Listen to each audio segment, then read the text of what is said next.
you gotta say, what the fuck? I don't think you understand. Nothing's gonna happen to us. We're juvenile.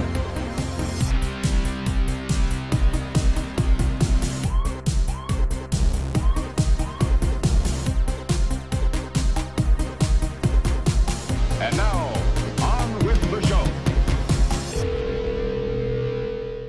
Juste un mot pour remercier tout le monde, tous les gens qui me soutiennent, qui parlent de moi, sachant que franchement je fais mes trucs dans mon coin, ça me touche énormément, donc je tenais à le dire. Merci notamment à Gilles Morgan et à Sébastien Cardinal qui, je pense, sont grandement responsables de la centaine d'abonnés que je viens de me prendre dans la tronche en 15 jours, même pas. Sachant que j'avais mis 6 mois à en avoir 200 et voilà, mis 2 semaines à en avoir 100 de plus. Donc bienvenue aux nouveaux venus. Et voilà, c'était pour vous remercier du fond de mon petit cœur ténébreux. Alors, allez, terminé, passer aux choses sérieuses. Alors, qu'ai-je vu de génialissimement ouf dernièrement? Je vais commencer par une série de films de Belmondo, enfin avec Belmondo, figurez-vous, puisque on a tous vu passer la pub, les annonces de Netflix, qui mettait en ligne, je crois, 18 films de Belmondo, donc c'est quand même pas mal. Et je me suis dit, un petit peu comme je vous avais fait, comme je m'étais infligé il y a quelques mois, plein de films de Delon des années 70-80, dans la section vraiment polar, un peu, pas léger, mais bon, voilà quoi. Pas ses chefs-d'œuvre, quoi, voilà, on va dire. Bah là, je me suis dit, bah tiens, je me ferais bien la même chose avec Belmondo, sachant que, bon, je sais très bien que c'est les films populaires pour la plupart, mais qui sont vraiment pas les meilleurs qu'il ait pu faire dans sa carrière. Il a fait quelques très bons films, très nobles, enfin voilà, dans ce sens-là. Mais bon, les gros cartons, c'est effectivement fin 70 et puis années 80. Et là, c'était pas la fête au raffinement. Mais je me suis dit, ouais, voilà, je vais m'en faire quelques-uns. Alors, j'ai quand même réalisé assez rapidement que contrairement au Alain Delon, dont j'ai dit que je les avais presque tous pas vus, en fait, même à l'époque, quoi. Et ben là, les Belmondo, rien que les titres, je sais que je les ai vus 600 fois, puisque ça passait tous les ans à la télé, enfin voilà. Il y en a que j'ai pas retenté parce que je m'en souviens vraiment juste trop bien, quoi. Donc, je me suis pas refait Le Guignolo, je me suis pas refait L'As des As, puis un ou deux autres. Après, j'ai été étonné, il y en a un ou deux qui sont hyper connus, mais qui n'y sont pas. Le Solitaire n'y est pas, et L'Animal n'y est pas non plus. Voilà, il en manque quelques-uns. Mais bon, sinon, il y a largement de quoi se cultiver, on va dire, pour ceux qui n'ont jamais vraiment regardé les films de Belmondo. Alors, il y avait une autre question que je me posais, c'est que oui, certes, je les ai tous vus, ces films-là, ils m'ont fait kiffer quand j'étais petit, parce que j'étais vraiment gamin quand même, quand je les ai vus, c'est vraiment enfant, quoi, les trois quarts. Mais dans ma mémoire, c'est pas des films qui vieillissent bien, je sais pas comment dire. C'est-à-dire que déjà Delon, c'était très limite, vraiment, hein, faut être sincère, quoi, c'est vraiment limite, quoi. Et là, Belmondo, je me disais, voilà, Belmondo, en plus, la grosse différence avec les polars de Delon, c'est que les polars de Belmondo, c'est plein de gags, quoi. C'est l'humour à la bébelle, yopla boum tagada, je te bourre le pif, mais avec une petite blagounette derrière. Et voilà, ça vraiment, je suis pas sûr que ça ait bien vieilli, quoi. J'avais un gros doute. Donc, je vais déjà vous dire ce que je me suis fait. Alors, je me suis fait L'Héritier, qui est sur Netflix, et que, alors celui-là, par contre, j'en étais sûr que je l'avais pas vu.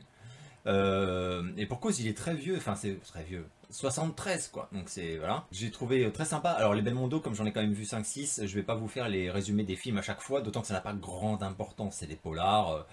Enfin, tu lances pas le film parce que le scénar a l'air remarquable, tu lances le film parce que tu as envie de te faire un Belmondo. Mais bon, L'Héritier, donc je l'ai pas vu, et franchement je trouve ça très cool. J'ai été frappé par alors, je vais vous spoiler un minimum, mais voilà. C'est qu'il y a deux, alors je sais même plus c'est lesquels, mais il y en a un des deux, c'est L'Héritier. Il y en a deux dans la liste de ceux que je me suis fait où il meurt à la fin.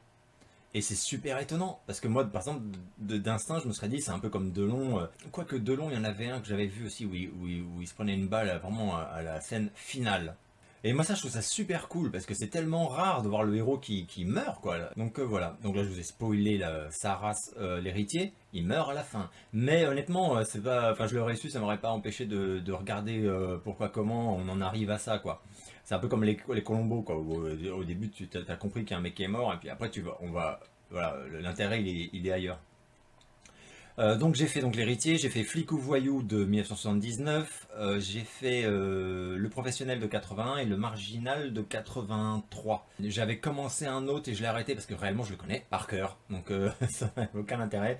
Peur sur la ville, très très chouette. Peur sur la ville, c'est peut-être un des meilleurs dans ce style, quoi, vraiment. Hein. Si vous devez en voir qu'un, Peur sur la ville, c'est un bon choix, quoi. Et alors après, bah, sans surprise, oui, ça a très mal vieilli, soyons honnêtes. Hein. Donc Belmondo, c'est un peu comme Delon, c'est des légendes, tu ne tires pas dessus, enfin, tu ne te permets pas de faire la fine bouche ou de critiquer à volo.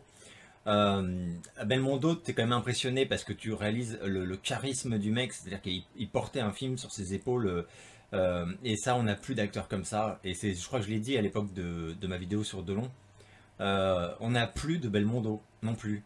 On n'a pas en France une star du cinéma populaire dont le seul nom remplit les salles. Vraiment, j'en vois pas. Donc si quelqu'un en voit, il peut me le dire dans les commentaires. Pour moi, ça n'existe plus. Mais ça n'existe plus, enfin, ça fait très longtemps que ça n'existe plus en France. Parce qu'aux États-Unis, il y en a toujours eu, enfin voilà, de Tom Cruise à Johnny Depp, enfin de Brad Pitt, enfin, il y en a plein, ils en ont plein. Nous, on n'en a plus un seul, quoi. À la limite, s'il y en a qui me sortent des noms dans les commentaires, je pense que ça va être des comiques qui sont un peu populaires dans des comédies bas de plafond, mais c'est absolument pas le même niveau. Belmondo et Delon, c'était des cartons assurés quasiment, quoi. Donc ça m'a rendu un peu mélancolique parce que c'était cool, quoi. C'était cool d'avoir des stars comme ça, des vraies stars, quoi. Mais les mecs, ils font leur truc, quoi. Bon, alors après, on va passer un peu au truc qui fâche quand même. Donc, bon, la violence décomplexée, honnêtement, à l'époque, je me sens que ça choquait un peu. On disait, ah, c'est comme très violent. Bon, là, t'es mort de rire. Hein. Il n'y a vraiment rien de violent. Enfin, il n'y a rien de violent. C'est violent, mais c'est violent. Et c'est pas crédible 2 secondes, quoi. Voilà, quoi. Donc, un petit aparté d'ailleurs sur les bruitages. Les bruitages des films de Belmondo, c'est quand même extraordinaire. Donc, c'est les films où les coups de poing sonnent comme des claques. Mais c'est impossible de pas te marrer, quoi. Déjà à l'époque ça me choquait, mais là aujourd'hui ça hurlait de rire, quoi. Et les mecs qui donnent un coup de poing, ça fait excellent, excellent. Après ça donne un côté dessin animé, quoi, parce que c'est pas du tout crédible. Ah ouais, il y a aussi les cascades, alors pas les cascades genre les cascades de Bebel, il saute d'un train, il se tient un câble. Bon là, c'était déjà, c'était admirable à l'époque, quoi. Bon, on va pas se mentir, aujourd'hui... T'as vu, il y a toutes les missions impossibles avec Tom Cruise et les cascades et tout, les cascades de Belmondo, elles te font rigoler, quoi. Mais c'était quand même cool, quoi. C'était quand même cool. Et fallait quand même le faire. Mais bon, les chorégraphies, voilà, les chorégraphies de bagarre, oh putain, là, c'était vraiment pas très très exigeant. Hein, vraiment, il y a plein de fois où tu regardes et vraiment, le point, il est à ça de la tête. Hein. Donc faut pas être trop regardant sur le réalisme, voilà. Mais sinon, c'est excellent, ça va très vite. Alors, le point commun, c'est que c'est des films qui vont très vite, quoi. T'as vraiment pas le temps de t'emmerder. T'as comme des répliques par moments vraiment drôles, mais c'est vraiment parce que c'est bien écrit. Les dialogues sont très bien écrits. Je me suis vraiment marré 1 milliard de fois, alors pourtant c'est des vannes que, comme je dis, les 3 quarts je les ai déjà vus, donc j'ai rien découvert. Mais c'est drôle, c'est décomplexé. Alors c'est décomplexé aussi dans un sens qui va faire grincer des dents pas mal de gens. C'est quand même la fête aux mains au cul, aux remarques misogynes, humoristiques.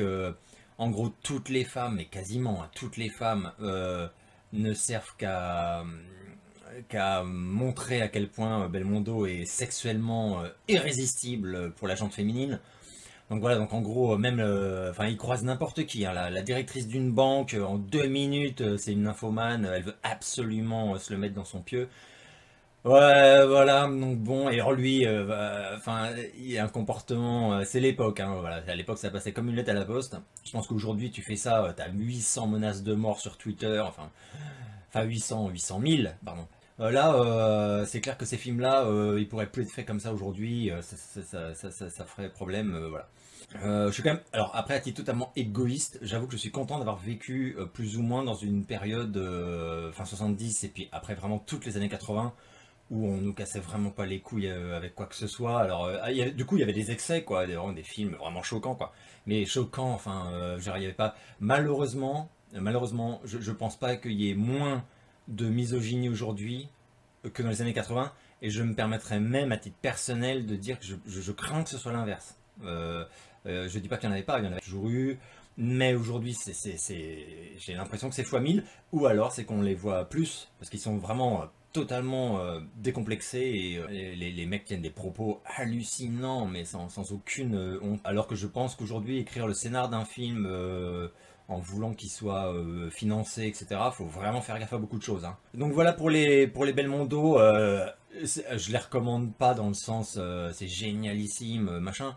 Mais s'il y en a que ça branche, qui ont des lacunes ou que ça amuse quoi, de se replonger un peu dedans, franchement foncez quoi, c'est quand même assez jouissif, c'est vraiment sympa, et c'est le témoignage, vraiment c'est des instantanés d'une époque totalement révolue, mais qui a son charme et qui surtout est intéressante. Même sur l'histoire du cinéma, c'est intéressant, cinéma français quoi. Donc voilà, profitons-en pendant que c'est sur Netflix, puisque j'ai cru voir que c'était pas, ça va être retiré dans quelques temps. Je vais passer au film suivant. Alors pour rester dans le domaine des films qui fâchent, j'ai vu Un Justicier dans la ville et Un Justicier dans la ville 2. Donc le film de 1974 avec Charles Bronson et sa suite de 1982. J'étais très étonné d'ailleurs parce que j'avais absolument pas conscience qu'il y avait eu tant d'années entre l'original et sa suite, quoi, genre 8 ans quoi. Hallucinant quoi. Je l'ai tenté parce que plusieurs personnes en ont parlé sur les réseaux comme ça. Parce qu'il y avait des rééditions Blu-ray ou je sais plus quoi, qui viennent de sortir. Désolé. Et je me suis dit, je discutais avec quelqu'un et je lui disais, bah non, moi je crois bien que je l'ai jamais vu, ou alors je l'ai peut-être vu, au vidéoclub quand j'avais 12 ans, mais j'en ai aucun souvenir, enfin, puis pour moi c'est pas des films très, voilà, bref. Et d'ailleurs à l'époque ça m'énervait énormément quand on me disait, ah mais alors, si t'adores Stallone, tu vas adorer Charles Bronson, c'est génial. Je disais, pardon, non. Parce que Charles Bronson, déjà de gueule, je pouvais pas le saquer. Je crois qu'il a une tête, aucun charisme, on est un petit ours, enfin, je sais pas. Et sans vouloir lui manquer de respect, enfin, je crois que c'est trop tard. Mais j'aimais pas du tout ce type. Et puis pour moi, il faisait des films idiots, quoi. Alors après, j'ai vu d'autres films de Charles Bronson, notamment ceux des années 70, qui sont de bien meilleure qualité. Mais on peut pas dire qu'il soit connu pour cela, il est connu pour les navets ultra violents et totalement fachos. Voilà. Donc voilà, donc je m'étais jamais vraiment fatigué là-dessus. Et là je me suis dit, bah tiens, je vais au moins mater le premier qui est quand même apparemment assez culte, quoi. Donc, et puis voir s'il est à la hauteur de sa réputation de film détestable, enfin en quelque sorte. Et donc Vlatipa, non mais Vlatipa, putain. Et donc je lance, donc j'ai regardé Un Justicier dans la ville. Et je dis direct, hein, j'ai beaucoup aimé, j'étais très surpris par la qualité du film, en fait, tout simplement. Quoi. Pour moi, dans mes souvenirs, c'était... et puis dans ce que j'en avais lu, enfin, il me semblait en tout cas, c'était...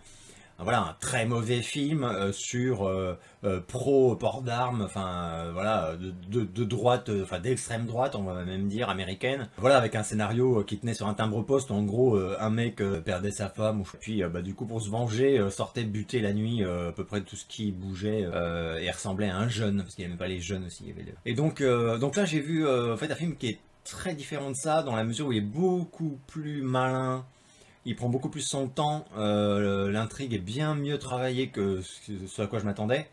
D'ailleurs, le personnage de Charles Bronson est au contraire un démocrate contre le port d'armes, qui a été d'ailleurs réformé au moment de la guerre, et qui se fait gentiment vanner, justement parce que c'est pas que c'est un hippie, mais enfin voilà quoi. Et en tout cas, c'est tout sauf un castagneur ultra violent, etc. Et c'est vraiment parce qu'il est paumé et perdu et complètement désespéré, etc. qu'il va basculer. Et aussi parce que sa femme et sa fille vont se faire agresser, je précise, le mec est architecte. Et voilà, il va être absent et sa femme et sa fille vont se faire en fait, suivre par une bande de voyous façon Orange Mécanique, classe 84. Avec d'ailleurs Jeff Goldblum, donc c'est la première apparition au cinéma, j'ai halluciné, parce que j'ai reconnu sa gueule tout de suite, j'ai fait « mais qu'est-ce que c'est que ce bordel ?» Bon, on le voit pas beaucoup, mais bon, mais il est très drôle. Bref, donc sa femme va décéder, sa fille va être traumatisée à vie, mais alors vraiment quoi, échappée de justesse à un viol, enfin... atroce, et donc lui sa vie est complètement brisée net d'un coup quoi, il est paumé, etc. Et il va faire la rencontre d'un client en fait lors d'un séjour sur un chantier, puisqu'il est donc architecte, qui lui par contre est clairement républicain, ultra-droite, une sorte de... un peu comme Eastwood dans la vraie vie, pour ceux qui voient. Voilà, donc le mec il est pour self-défense, justice soi-même, port d'armes pour tout le monde, le mec qui rentre chez moi, une balle dans la tête, on n'en parle plus. Et donc il le charrie comme ça un peu, et il va l'inviter à tirer. À faire du tir, et là on va réaliser que Bronson est très bon tireur, et au moment où il repart pour New York, donc il reprend l'avion, l'autre lui fait un cadeau, il lui dit pas ce que c'est, mais il lui dit au dernier moment il lui dit tenez, ça c'est un cadeau et tout, et c'est un cadeau, voilà, et le mec se marre, bon, et le cadeau c'est un flingue, et j'ai trouvé ça vraiment excellent, parce que c'est le poison, en fait c'est le moment... je sais pas comment dire, c'est absolument... C'est comme ce qui se dit beaucoup aux États-Unis, c'est que tu n'as pas... Le port d'armes, c'est jamais pour te défendre. C'est pas vrai. C'est pour... Enfin, tu ne portes pas une arme en te disant peut-être que si j'ai besoin un jour je me défendrai. Évidemment, c'est une façon de parler. Pour beaucoup de gens, c'est ça. Mais pour beaucoup de gens également, tu portes une arme en espérant que tu devras t'en servir. Tu l'espères, c'est pas pour rien. C'est humain, hein, c'est très... Donc tu espères un incident, tu espères une agression, tu espères le mec qui va mal te regarder, enfin voilà, et d'ailleurs ça explique voilà, toutes les bavures, tous les dérapages qu'il y a aux États-Unis, voilà, à cause du port d'armes. Et là, le film montre très bien ça à un moment, c'est que tu sors dans la rue, si tu sors avec ton arme, tu n'es pas le même homme du tout que si tu sors sans, c'est évident. Bon après, à New York... Bref, donc le film montre... très bien la lente dérive, car c'est une lente dérive en fait, il va pas se barrer un soir direct pour buter des gens, et d'ailleurs c'est pas ça du tout, enfin bref, je veux pas trop spoiler, mais franchement, c'est un bon film, je trouve que c'est un film très violent, hein. Pierre, il y a de la nudité, enfin c'est de la nudité, c'est pas glam, hein, mais c'est beaucoup plus violent qu'un Olivier Marshall par exemple, quoi. Enfin il y a vraiment, pour donner le truc, hein. Mais après c'est les années 60, c'est 74, il n'y avait aucune limite, franchement il n'y avait aucune limite, quoi. Le studio, t'as fini ton film, ok, et remettait même pas le montage, quoi, genre ouais, ça sort, ouais. Mais ça mérite vraiment d'être vu. Bronson, bon bah il joue comme je m'y attendais par contre, hein, donc il n'y a pas grand chose qui se dégage de lui, mais ça sert à l'histoire en fait, puisque le mec est pas censé non plus être une grande gueule qui voilà, non c'est un petit papy qui rase les murs, enfin, et là il est dans ce rôle là il est parfait, c'est vraiment très bien, et même tu comprends même pourquoi c'est bien que ce soit Bronson et pas une armoire à glace, un mec voilà, hyper baraqué avec un charisme de dingue et tout. Et la fin, alors la fin du film, putain, la fin est énorme, énorme. Il y aurait beaucoup à dire sur la fin est très intelligente, elle est terrifiante, c'est une fin terrifiante. Elle se termine sur un sourire, j'en dis pas plus, j'en ai presque déjà trop dit, mais c'est un des sourires les plus révélateurs, c'est extraordinaire.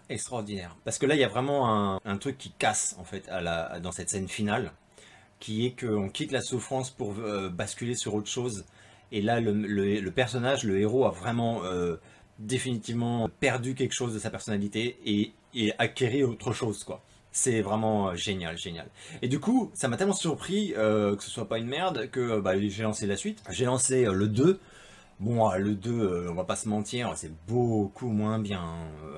C'est encore très regardable, hein. Franchement, je l'ai regardé jusqu'au bout, je me suis pas fait chier, voilà. Mais là, c'est un peu navet déjà. Et après, j'ai regardé sur Google tous les experts de la saga, parce qu'il y en a quand même eu 5. Et ils disent tous, quasiment unanimement, que les 2 premiers films sont bons, et qu'après ça se regarde en rigolant, en mangeant des pop-corn, mais c'est pas des bons films. Et du coup, vu que j'avais censément vu les 2 bons, et que déjà le deuxième je trouvais vachement moins bon, j'ai pas insisté. Après, si un soir je suis bourré et que, voilà, je dis pas que je me ferai pas le 3, le 4, le 5, mais bon, c'est vraiment pas, voilà, si c'est juste pour voir de l'ultra-violence, mais même pas bien développé, ça me passionne pas. Enfin, en tout cas, voilà, donc vraiment, Justice dans la ville, voilà, si on m'avait demandé qu'est-ce que j'en pensais, j'aurais dit du mal, je pense que c'est pas bon. Et aujourd'hui, enfin à partir de maintenant, si on me demande ce que j'en pense, je dirais que c'est un bon film. Voilà, et je vais passer au suivant, et là on va passer vraiment à quelque chose de très différent. Alors le film suivant, il s'agit de The Collector, en fait en français L'Obsédé. Donc Alors bon, l'obsédé, c'est pas l'obsédé sexuel, hein, c'est l'obsédé vraiment victime d'une obsession, quoi. Qui est un film de 1965 et sur lequel je suis tombé par hasard, mais alors total. Je crois que je suis tombé sur une critique, un article, quoi, et j'ai tiqué parce que je me suis dit, mais je ne connais pas ce truc, qu'est-ce que c'est que ça? Et le pitch m'intéressait, on est un peu entre Hitchcock et Polanski. Voilà, c'est un jeune homme qui va kidnapper l'objet de son obsession, donc j'allais dire de ses fantasmes, mais c'est vraiment de son obsession, qui est donc une jeune fille magnifique qu'il suit tous les jours discrètement. Il connaît toutes les horaires où elle fait tel truc, enfin, c'est absolument terrifiant. C'est un vrai psychopathe, quoi. Ce garçon-là est totalement complexé, refermé sur lui-même. Il a un petit boulot merdique dans une petite banque. Tout le monde se fout de sa gueule et il a la risée de ses collègues. Il a aucun caractère, sa seule passion, c'est qu'il collectionne les papillons morts qu'il fout sous verre dans des cadres. Enfin, voilà. Et donc il a l'obsession pour cette jeune fille qu'il suit et il va gagner à la loterie énormément d'argent, j'ai oublié c'est combien, mais donc suffisamment pour arrêter de travailler.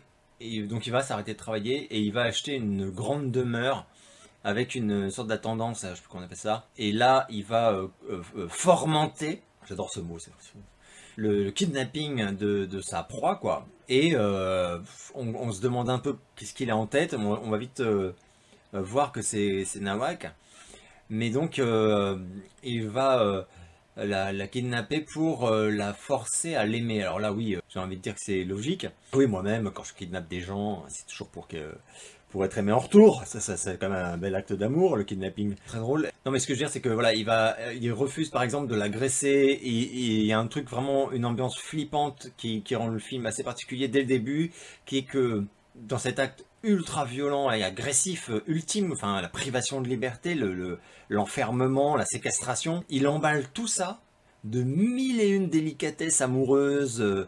Voilà, donc en fait quand elle est kidnappée, je vais pas spoiler tout le film. Le film est long, hein, il dure 2 heures. En plus franchement pour 1965, j'étais très surpris parce que les films de 2 heures c'était vraiment pas fréquent. Quand elle arrive, par exemple, elle est sidérée de voir que il a mis des petits bibelots, il a rempli tous les tiroirs avec des vêtements propres qu'il a achetés pour elle. Voilà, il y a 14 000 robes, des bas, et donc lui il est là, les brosses à dents, lui il veut qu'elle soit comme un coq en pâte, en fait, qu'elle soit bien à son aise, et genre limite il lui dit, je me demande même s'il lui dit pas vraiment concrètement, s'il vous manque quoi que ce soit, enfin moi genre, ouais, la liberté peut-être. Donc voilà, c'est assez dérangeant, et le personnage est très Hitchcockien. Et moi, il m'a vraiment fait penser aussi d'une certaine manière, à certains personnages des vieux Polanski, le locataire, ces trucs-là. Les acteurs sont fabuleux, vraiment. Les deux sont connus. L'acteur principal, donc, c'est Terence Stamp qu'on a vu dans un milliard de trucs. Vous reconnaîtrez tout de suite. Même si on réalise qu'en vieillissant, il s'est très vite, on les dit, c'est pas cool de dire ça, mais ce que je veux dire, c'est que j'étais très surpris par sa beauté jeune. Parce que là, il est très jeune, il a la vingtaine, je pense. Et il a un faux air de Cillian Murphy, enfin, il est vraiment très beau, il est vraiment très très beau, quoi. Et alors que par la suite, son visage a complètement perdu cette beauté-là. Et donc voilà, moi je l'avais adoré on l'a vu dans Théorème de Pasolini. Il jouait aussi dans le Superman, le chef-d'œuvre Superman de 1978. Il avait un petit rôle aussi dans La Compagnie des loups, dont je vous ai parlé, le film de loup-garou, enfin un de mes films de loup-garou préférés au monde. Il a joué dans Wall Street aussi, enfin c'est quand même un grand acteur. Je l'avais adoré, alors si vous n'avez pas vu ce film de 1999, j'ai adoré dans L'Anglais. Alors regardez ça, si vous n'avez pas vu L'Anglais, il faut absolument le voir. Je me désole moi-même de réaliser que je ne l'ai pas en DVD. Parce que c'est fabuleux, fabuleux. Donc c'est l'histoire donc d'un Anglais, sans déconner, qui va partir en Californie, il me semble, ou en Floride, non, enfin bon, en tout cas il part aux États-Unis, pour comprendre ce qui s'est passé au sujet de sa fille qui a été assassinée. Et c'est génial, génial, génial. C'est assez violent, mais c'est très, très, très bon, quoi. Très bon film, L'Anglais. Bref. Donc lui, il est parfait, il est génial, il a un rôle ultra malaisant, comme disent les jeunes. Et alors elle est magnifique, mais magnifique. Dans les deux sens du terme d'ailleurs, elle est physiquement magnifique. Donc c'est l'actrice, c'est ah oui, Samantha Eggar, je sais pas comment on dit, E-G-G-A-R. Donc Samantha Eggar, que j'ai vu après. Alors elle par contre, elle n'a pas eu du tout la même chance de carrière. Un des films les plus connus qu'elle ait fait, c'est justement une espèce de sous-justicier dans la ville de 1980 qui s'appelait The Exterminator, je crois, en anglais, et qui en France était sorti sous le titre Le droit de tuer, qui était une merde sans nom. Avec une affiche d'ailleurs ultra trompeuse où tu avais une espèce de musclore avec un casque de motard vitre teintée et un genre d'énorme chalumeau. Alors que dans le film il était jamais habillé comme ça. Donc elle a joué là-dedans un des rôles titres et après on l'a vu dans Chromosome 3 je crois. J'ai vu et après elle a fait des séries, enfin c'est la loose totale. Et d'ailleurs elle a arrêté de tourner tout court très vite, j'ai vu très tôt dans les années 80, c'est hallucinant.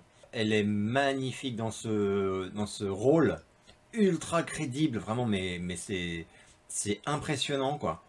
Et du coup, comme lui, il est excellent aussi, il y a vraiment le jeu des deux ensemble, mais c'est que du bonheur, quoi. Je me suis régalé, c'est 2 heures, c'est génial. Donc je vais pas raconter tout le film, c'est un film qui prend son temps, je précise, hein, il n'y a pas de l'action à volo, il y a beaucoup de tension, quoi. Il y a beaucoup de moments où tu sens que ça va péter, mais ça pète pas vraiment encore. Tu cherches aussi à voir à quel point lui est détraqué, à quel point elle est désespérée. Enfin, c'est vraiment chouette. Donc c'est un film qui est bien noté, mais pas non plus chef-d'œuvrissime. Je suis assez étonné. J'ai vu qu'il a été réédité en DVD il n'y a pas très longtemps, dans un assez beau DVD Blu-ray, je crois. Si vous n'en avez jamais entendu parler et que vous avez la possibilité de le visionner, celui-là, vraiment, je le recommande. C'est vraiment un chouette film. Je trouve que c'est sympa de l'avoir vu, quoi. Une vraie vieillerie que je vous ressors là. Et ce sera tout pour ce numéro des Chroniques Express.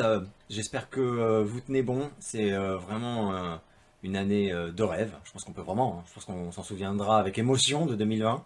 Et alors ce qui me fait quand même bien peur, c'est que 2020 va vraiment baver sur 2021, mais alors on le voit bien, hein, là, parce que je pense pas qu'en janvier on va se dire « Ah, enfin, au revoir 2020, bonjour 2021 », je pense que malheureusement ça va continuer à être bien moisi, au moins jusqu'à l'été, ça c'est sûr, mais moi j'ai même peur que ce soit moisi tout 2021, mais bon, on verra, j'espère me gourer. Voilà, je vous envoie plein de bonnes ondes, et je vous donne rendez-vous très bientôt pour une nouvelle vidéo.